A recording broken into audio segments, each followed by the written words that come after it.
Okay, I'm gonna do another video. This is March 2017 final haul.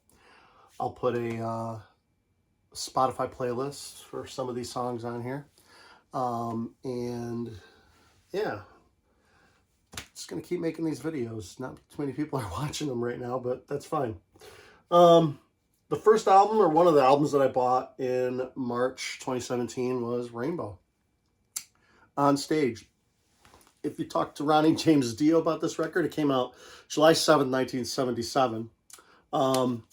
If you talk to, well, in interviews with Ronnie James Dio on this record, he always talks about how this album is pure live, you know, no overdubs. It's the actual band, you know, nothing that wasn't recorded on stage for this album. And, you know, I believe him when he says that. It sounds pretty raw.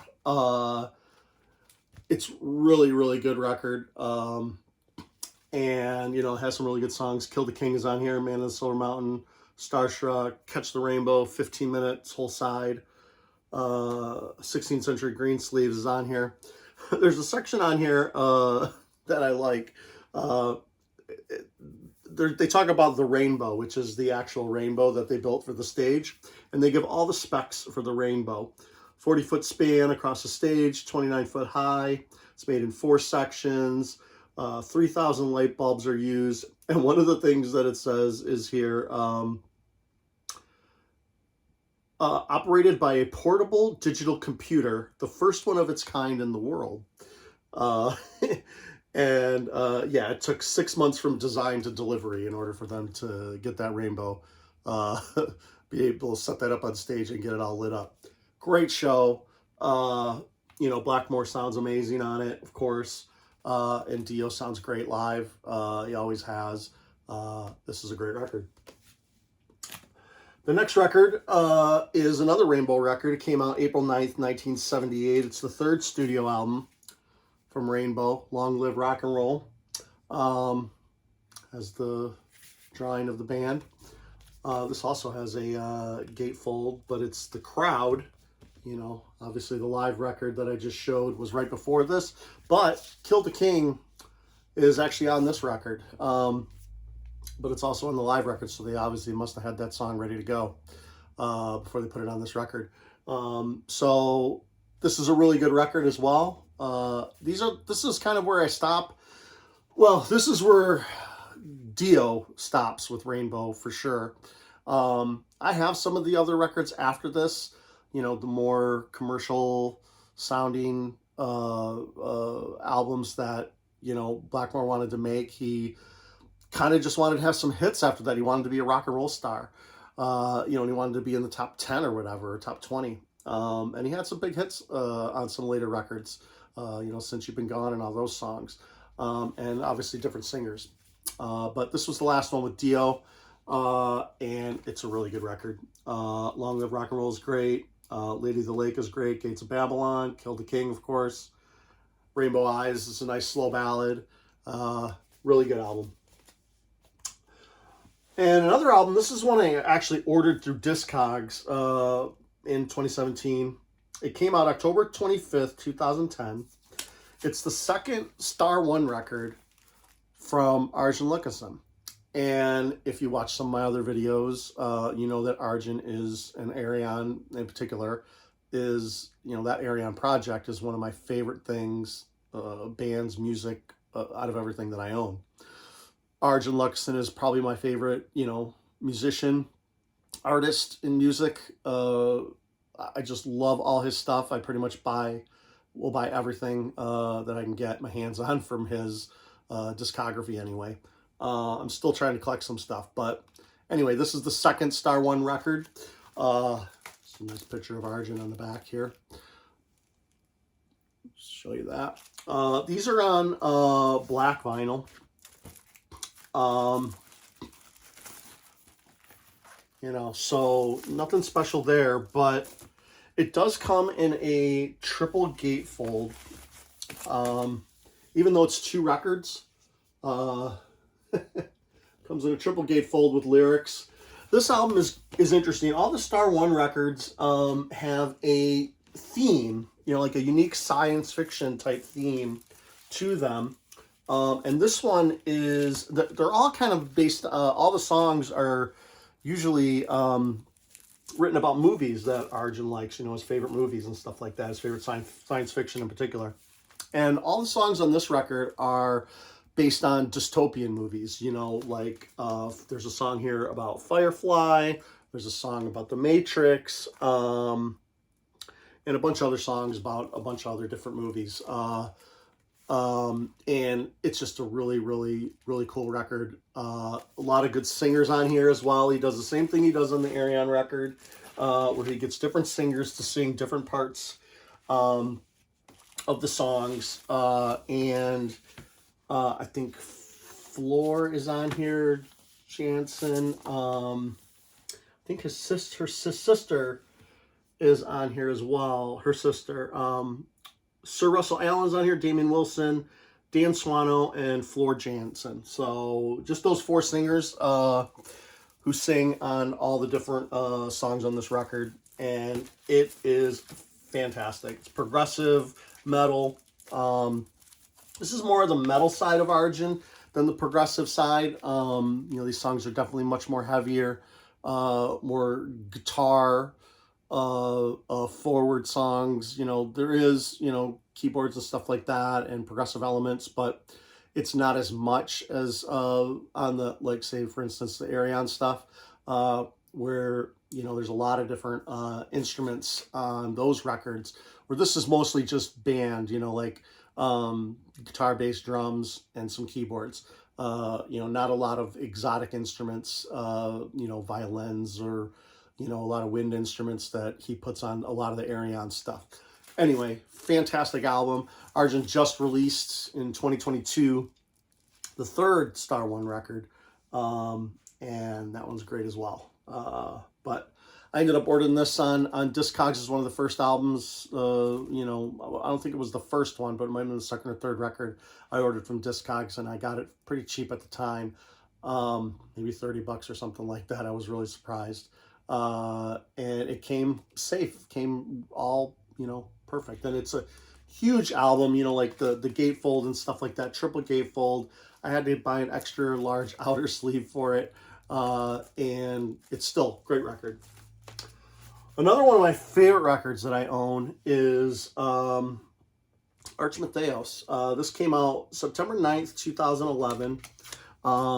And I remember hearing about this. I just came across a YouTube video, I think, for Metal Blade, and they were doing like a song by song, and I was like, what is this? And when I found out that it was John Arch and John Matheos from Fate's Warning, I was like, or Jim Matheos from Fate's Warning, I was like, dude, this is going to be great. And it is fantastic. I got it on black vinyl. And yeah, it's Jim Matheos and John Arch. John Arch was the original vocalist for Fate's Warning on the first three albums, and I love his voice. He's super, super high range. He was actually considered at one point. He might have did some. He was almost picked as the singer for Dream Theater at one point when, what's his name? Labrie was kind of deciding whether he was going to be in the band anymore at one time. And I think he even auditioned John Arch at one point, or maybe it was even in the beginning before the band started. I can't remember where I read it, but yeah, John Arch is a fantastic singer, fantastic lyricist too. Like, the way that these songs flow, the progressive time changes in the guitar and everything like that, and the riffing, it kind of goes all over the place, but the vocals kind of do too. Like the singing and the choruses and the verses are just really unique. The way that Arch writes these vocals to the music, and he always, in an interview he says, Jim writes all the music ahead of time, and he just listens to the music and fits his words in to the songs, which is an interesting way to do it, you know, especially with progressive metal like this, where it's not just verse, chorus, verse. You know, these songs kind of go all over the place, and it's just a fantastic record. The guitar tone is really good. The guitar sound that Jim Matheos does, very Fates Warning. It's like, to me, this is, if John Arch was still in Fates Warning, you know, this is exactly what they would sound like still. And you kind of have two versions of Fates Warning, you know, one with the current singer, I can't remember his name right now, but Ray Alder. And then, you know, you got the John Arch, but Arch Matheos, they put out 2 records. They have another record. This one, I think, is the superior record. It's so good. Neurotically Wired is excellent on here. Midnight Serenade is great. Stained Glass Sky, 13 and almost 14-minute long song, is fantastic. This is a great, great record. I highly, highly recommend that record. Out of everything I show, the Star One record is really good as well. Both progressive metal records. The next one is Twilight Force. This is a straight up power metal record. Came out June 14th, 2014. Swedish power metal band. Not much to say about this. It's really good. Kind of adventure metal. You know, these guys dress up on stage like characters. And it's just pretty much straight up power metal. It has the keyboards in here as well. And I think the keyboardist, from what I read, name is Daniel. Daniel. And he writes and produced pretty much this whole record. He pretty much does everything. This guy's vocals as well. Christian Hedgren. He gets very, very high. Very, very high vocals. That's one unique thing about the record, is the guy's vocals is really good. You know, but otherwise, it's pretty much straight up power metal. If you don't like power metal at all, you're not going to like this. If you don't like, you know, if your power metal has to have something unique about it, or even really good songwriting, you're probably not going to like this. The songs are good, not great, but it's still, they're a solid band. And it's a fun listen if you like power metal. And, you know, I like power metal. I buy a lot of different power metal. You know, it doesn't need to be the best, you know, I don't buy like the best of everything. So these guys are definitely not the best power metal band out there, but they're a really good, solid band. Now, this band, on the other hand, this is one of my favorite power metal bands. And these guys write great songs. This came out September 25th, 2015. It's Christopher Bowes. You might know him from Ailstorm. But he has a band called Glory Hammer. This is, in my opinion, his #1 project. You know, I think a lot of people probably say Ailstorm is better, but I love Glory Hammer. Glory Hammer is so great. They're so great live. The guy that they get to sing here, Thomas Winkler, he is so freaking good. I just got this on black. I love this album cover. Their songs are great. The melodies are great. These guys dress up on stage too, as you can tell. You know, they do the whole thing. The whole, like, all the albums so far have been a storyline about Fife. I forget his first name. But yeah, this is a fantastic record. So many good songs on here. I highly, highly recommend this record. This is Space 1992, The Rise of the Chaos Wizards. And yeah, this is the bad guy. And, you know, the lyrics are just fantastic. Legend of the Astral Hammer is one of my favorite songs on here. You know, Hollywood Hootsman, that's like the kind of like their Arnold Schwarzenegger type, you know, hero of the story. Or he's one of the guys that he gets involved. Dundee, you know, I think it's Dundee. Yeah, Dundee is one of the other guys. I don't have the story 100% straight in my head, but it's a really funny when you read the lyrics. And yeah, it's a great album. The songs are great, very catchy, just really well-written songs, you know, and very memorable, more memorable than a lot of different power metal. Some power metal is very samey.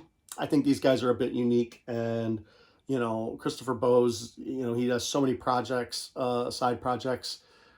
this, in my opinion, is his number one for me. I love Glory Hammer, really good stuff. All right, the next record is, this came out October 28th, 2011. It's the second album from Steel Panther. This is Balls Out. The start of this album, they do a kind of a parody of In the Beginning from Shout at the Devil. You know, Steel Panther's a fun band. I know not everybody digs them, but I enjoy Steel Panther. Their sense of humor is good, even though it's kind of gross sometimes, but it's all tongue-in-cheek. They are living the 80s lifestyle here, and they're doing it in the 2000s. Lots of funny songs on here, just like Tiger Woods, 17 Girls in a Row, If You Really, Really Love Me. Yeah, Gold Digging Whore is good. Yeah, Weenie Ride is funny. Really good songs on here. Funny band, parody band, I would say, even though they probably wouldn't call themselves a parody band. If they played it straight, you know, I think they could do it. But their sense of humor is just so over the top. And yeah, it's a good record. You definitely got to be into what they're doing in order to appreciate it for what it is. Otherwise, it's just silly and dumb. And I don't think that they would disagree with that. But it's a fun record. And I have a few other Steel Panther records. And I actually saw them live once. They're really good. They're funny. And this is Balls Out from Steel Panther. And this is an original pressing too. This was just reissued recently on Music on Vinyl. But I got this from FYE. I just have the black vinyl version, but it's the original press. And this was going for quite a bit of money for a while. But I don't know if the repress, you know, has lowered the value of this or not. I think the repress is uncolored as well. All right, the next record came out July 24th, 2015. It's the first record from Blues Pills. And I have this uncolored vinyl. Black and yellow splatter. This is another Swedish band. I'm almost 100% sure they're Swedish. Yeah. And this is a blues rock metal band, you know, 70s style. But they do have a female singer, which I love. I love that about these bands. There's a few bands like this that are really good. Ruby the Hatchet, Lucifer, Blues Pills, these guys. I really, really enjoy the Sabbath kind of influence. This is more like a hard rock than Sabbath, but it does have those elements in there. And it's just really great 70s style, hard rock, heavy metal from Sweden, you know, 70s style in 2015. Really good. A couple songs on here. High Class Woman is one that I would check out. That's kind of like the single, but this whole album is really good. These guys are great. Sweden, I don't know what you're doing, but so many bands have come out of there that are so good. Blues Pills, you should check them out. I already showed this record, but it came out August 12th, 1988. Second album from Death, Leprosy. I also got this in March 2017. Found this in the used bin. It's just the black vinyl version, the single record with the original songs. Great record. Not much you can say about Death. They're fantastic. This is a start here record if you're going to get into Death, I would think. Even though Scream Bloody Gore is the first record, this is a better record. You know, the songs are better, in my opinion. And the first record is definitely more raw. You know, further records like Human and even Spiritual Healing are, you know, they just kept getting better and better. You know, Death is great. Leprosy is a start here for death metal record. And another record I got in March came out December 4th, 1964. This is probably a 90s or a 2000 press though. It's the Beatles, Beatles for Sale. I have most of my Beatles, well, matter of fact, all my Beatles records. I have one Beatles record that was from the 80s, but pretty much all my Beatles records are represses. I'm not looking for anything original from these guys.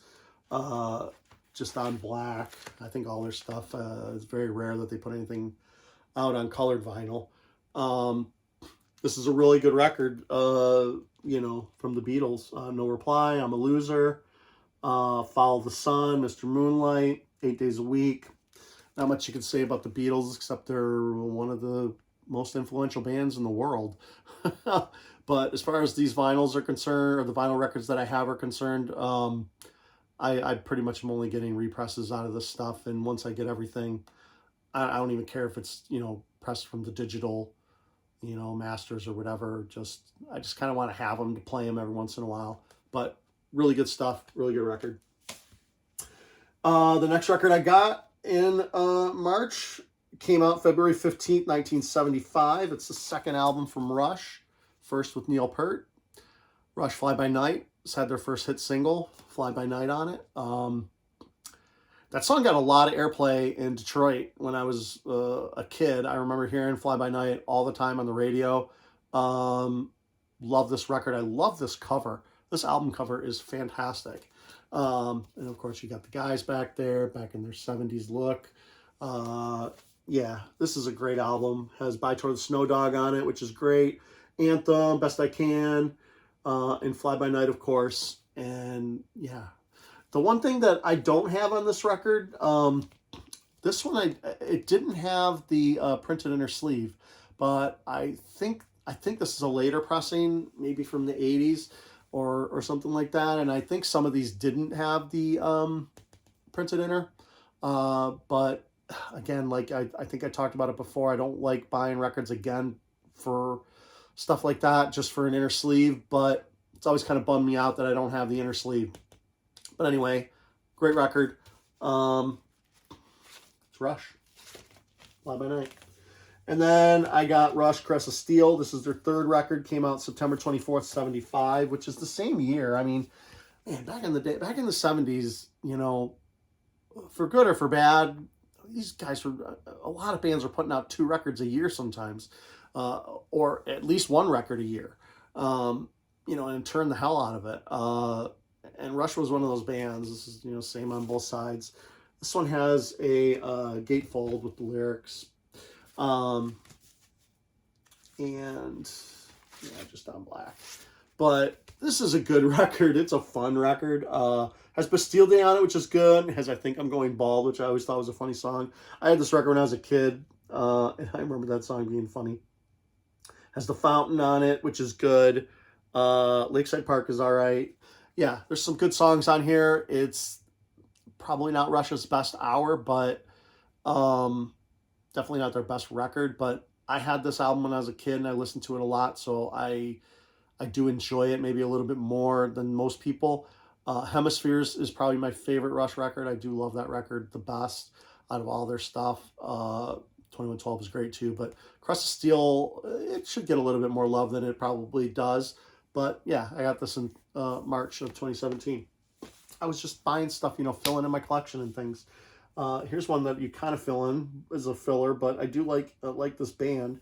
Came out March 31st, 1979. It's the 8th studio record from Electric Light Orchestra.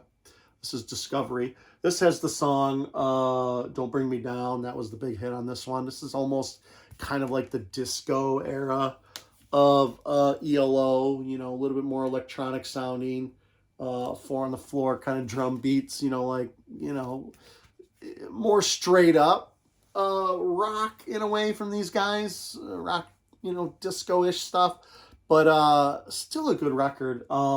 It's a fun listen. Last Train to London is good. Midnight Blue and Don't Bring Me Down are really good songs on here. Yeah, I mean, I can't really go wrong with an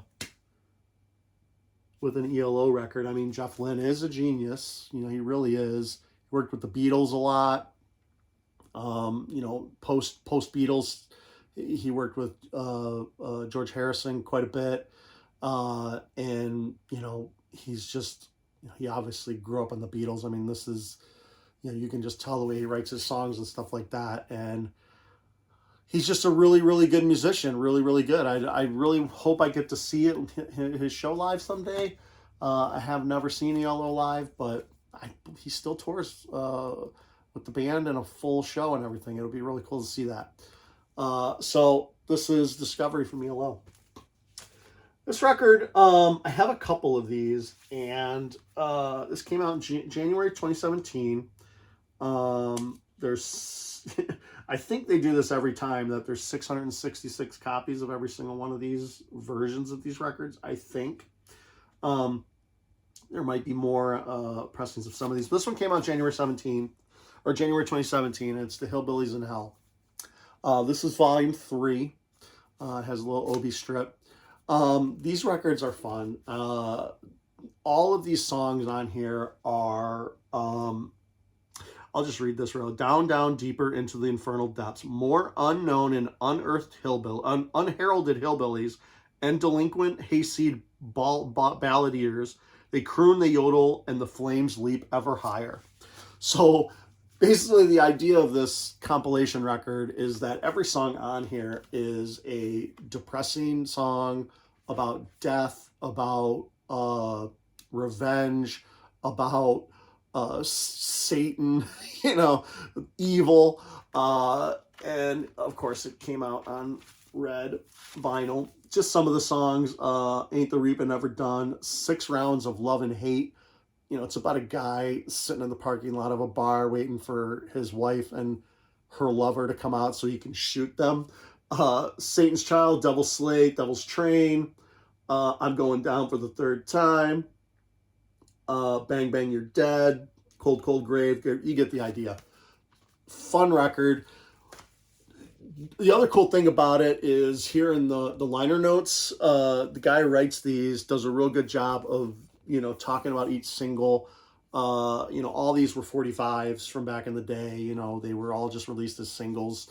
Some of them might have been released on records, but, probably more so just as compilations. Some of these just one shot. Some of these artists may have only recorded 1 or 2 songs or just a few and never hit. But, they had all these crazy fucking songs about the devil and about hell. And you get a lot of good details about it. This is a fun little compilation. Even if you don't like country music that much, most of these are folk, the older country music, Johnny Cash style country, not, modern country or anything like that. This is the old school, old style country music that is better to listen to, in my opinion. I don't listen to too much country, but I'll definitely listen to these every once in a while. These are fun songs to listen to. And the last record that I got, no, 2 more records. One of the last records, this was came out in 1966. I don't have the exact date, but it's the Good and the Bad and the Ugly soundtrack. Ennio Morricone, fantastic. Everybody knows the soundtrack for this. It's great.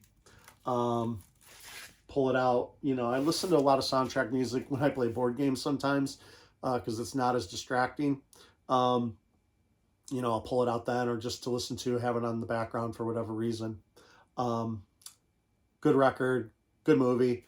Can't go wrong with Ennio Morricone. If you want soundtrack music, you're going to know, the themes from this for sure if you heard it.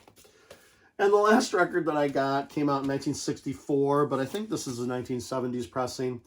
It is the Disney, I think a lot of people have this record, The Chilling, Thrilling Sounds of the Haunted House. And yeah, on Halloween, I like to put my speakers in the window, sit outside with the candy, and play my Halloween records. Just something silly to do. But yeah, I had this record when I was a kid. I think I got, it's $2. I couldn't get the sticker off there from where I bought it from. It was a bookstore that closed down here in Charlotte. But yeah, I had this when I was a kid. I had a couple of these Scary Sounds records when I was a kid. And yeah, it's just a fun little record to have if you want to play it around Halloween, which is pretty much the only time I pull it out. But anyway, that's it. I have a little bit of, like I said, there'll be a playlist that I'll put in there. If you want to check out some of these songs from these records, if you don't know them or you're not sure about them, especially some of the metal bands that, like the Glory Hammer and stuff, Twilight Force, listen to a song or 2 from there and see if you dig those. I'll keep making these videos, and yeah, that's it. April will be next. Thanks.